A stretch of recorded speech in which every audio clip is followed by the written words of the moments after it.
takes their place in the choir loft, I invite you, as you are able, to stand before the Lord for our invitation to praise.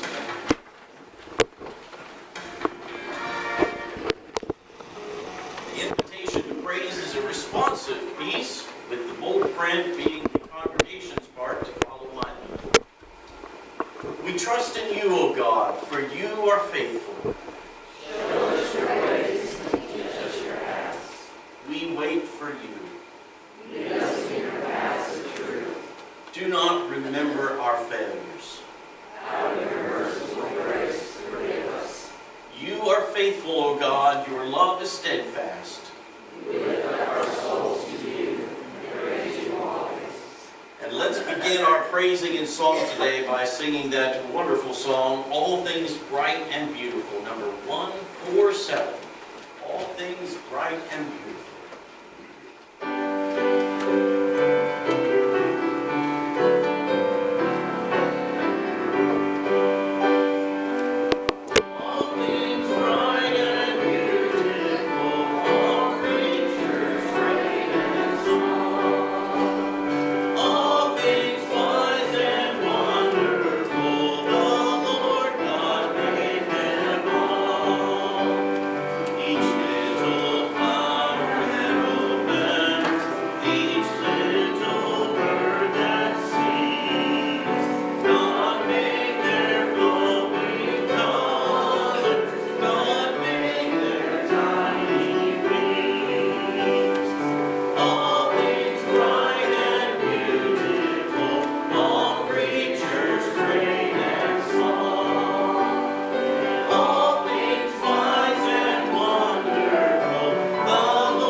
Signing of God at work from this past week in your life. Maybe something you've witnessed yourself or something that God did for you personally. This is your moment to share that. And Miley has the microphone and she's going to bring it around to anybody. Just wave your hand if you've got something to share and she'll bring it right to you. Who wants to go first?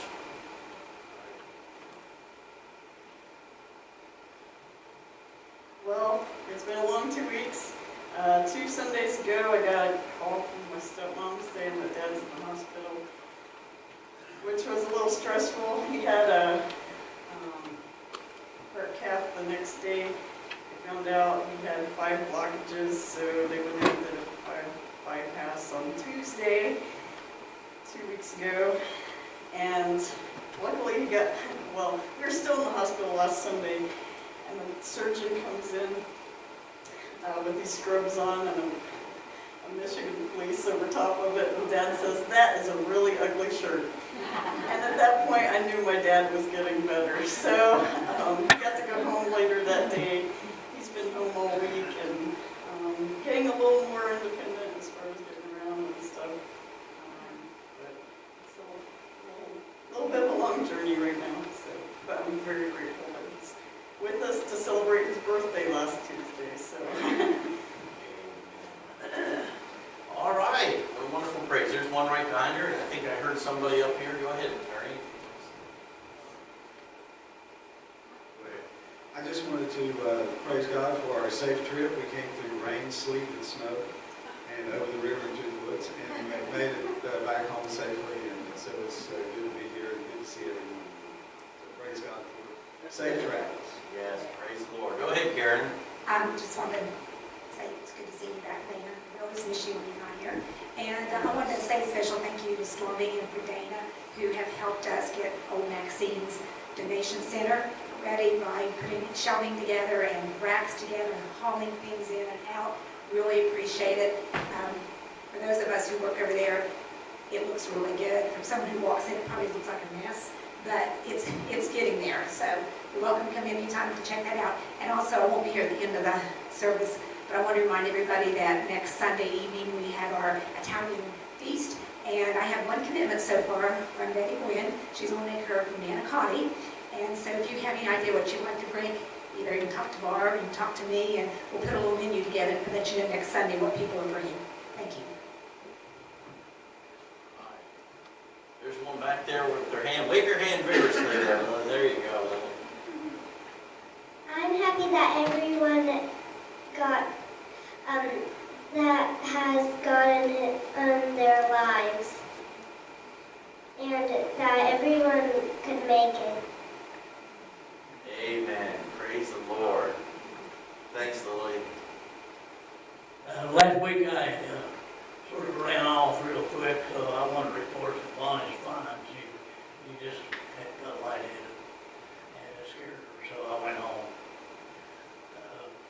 There is one thing that I get people who come to my house and say, would you pray for this, would you pray for that? It's a good thing that people believe that our prayers can help. And if we can pray for somebody, my neighbor, in fact, I'll put that on the prayer list here. But she's in hospital, so praise the Lord for those things. Is that Fran? Fran, that's right, okay.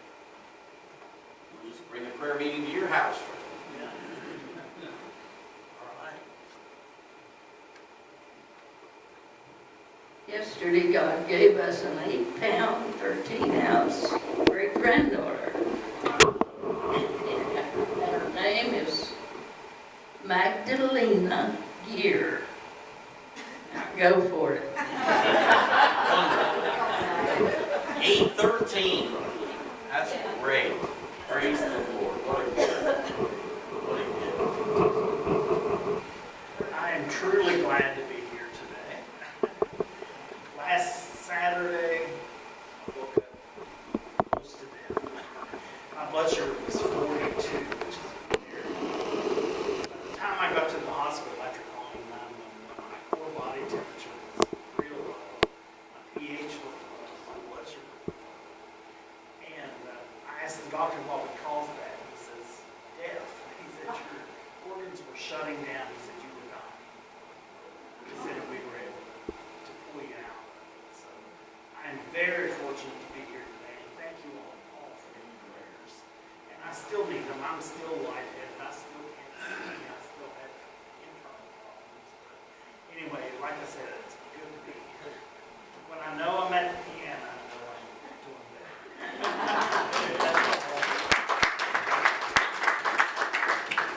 Imagine how the piano could sound if he was really fully healthy. All right. Others? Anybody else? Maybe while you're still simmering one up, we're going to sing a song that's appropriate for this first Sunday of Lent. It's called Desert Song. And it's a new song, but I think it's a song that you'll catch on to very quickly.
song, and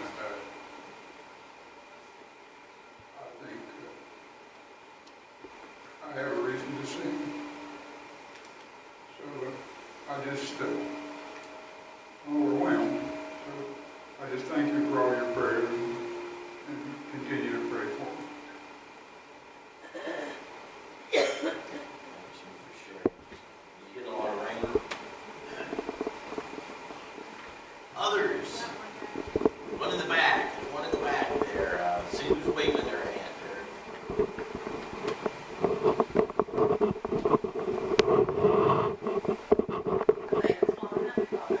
I've been here several times before. I love to come here. And the devil doesn't like me to come here because I love everyone. And it's nice to hear the songs and the happiness of the different people who see each other. And I love coming here when I get a chance. But this morning I slept on the couch at the business preacher's house. And I stood up and I took a couple of steps and was just standing there, and all of a sudden I felt a real dizzy spell. I guess that's what I could call it, a dizzy spell, and my knee on my left side has been getting some shots. And so I can hopefully walk again sometime. But I just hit the floor like a bounce, and it just felt like my cheek under one eye just scooted on the rug and plowed it. So I'm so grateful that I didn't get hurt for just in a little while. Christy put some medicine on it, and just in a little while, it's given me no trouble at all. And it just feels a little bit fat. And I'm very grateful for all your prayers and the love. The ladies here made a beautiful quilt for me, a coverlet to keep me warm, and it is just beautiful. And I want to thank them for being so kind and remembering me to do such a precious thing, give such a lovely gift. I love everyone here, and I'm coming here. I can't get to a church that I had close to my home, so I have moved in with Rhonda about 6 years ago. I've been there ever since, but I still can't walk, and it's too hard for the these things and the chairs that I've been using. So I just tell you that I love the Lord with all my heart, and He is so precious to me. When I'm in trouble or hurting, I tell the Lord, Jesus, I need you. Or Jesus, I want to hear from you. And He gives it, and He helps, and He works everything out. It's amazing. It truly is amazing the things the Lord does to change things in my life to make it better. I love Him with all my heart. And I'm thankful for every one of you, the precious people that love me and show your love that I get a chance to come down here. And I thank you for letting me tell you how I feel. Thank you. Thank you, Lorna.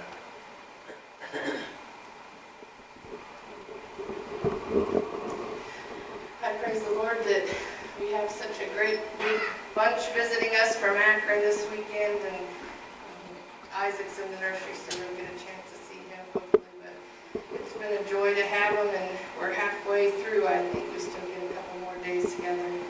But I want to thank the Lord for our Ash Wednesday service we had at South Point. I know we have some South Point people here with us today.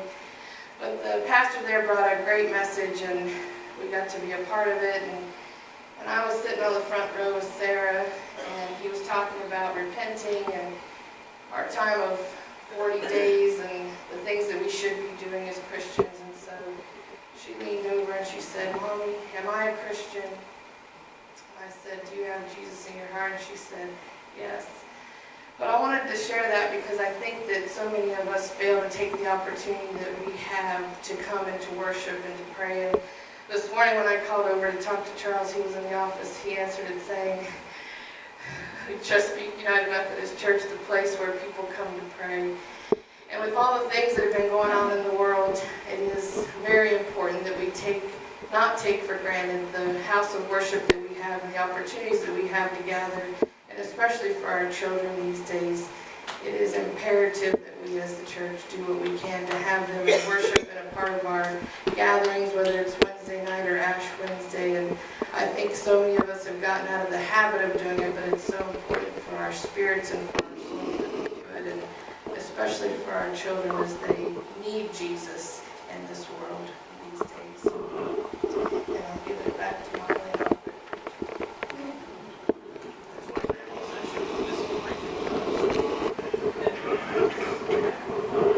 Anybody else?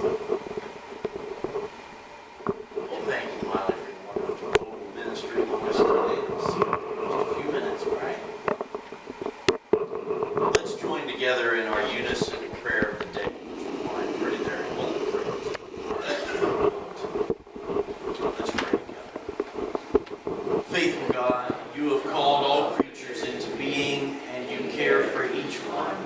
Send your grace upon your people gathered here, that we may follow your ways of truth and walk in the paths of steadfast love, proclaiming the good news of Jesus Christ. Amen. I invite you to be seated.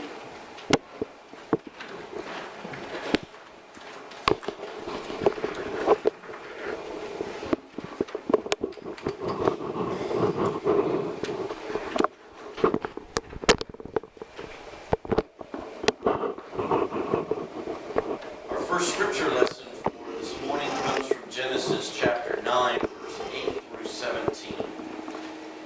Since the days of creation, deviation from God's ways had grown to the point where the Lord decided to eliminate humanity by means of a flood. And in His mercy, He has saved Noah, his family, and some animals as well. Genesis 9, beginning with verse 8. Then God said to Noah and to his sons with him, "As for me, I am establishing my covenant with you and your descendants after you, and with every living creature that is with you, the birds, the domestic animals, and every animal of the earth with you, as many as came out of the ark. I establish my covenant with you, that never again shall all flesh be cut off by the waters of a flood, and never again shall there be a flood to destroy the earth." God said, "This is the sign of the covenant that I make between you and me and every living creature that is with you for all future generations. I have set my bow in the clouds, and it shall be a sign of the covenant between me and all the earth.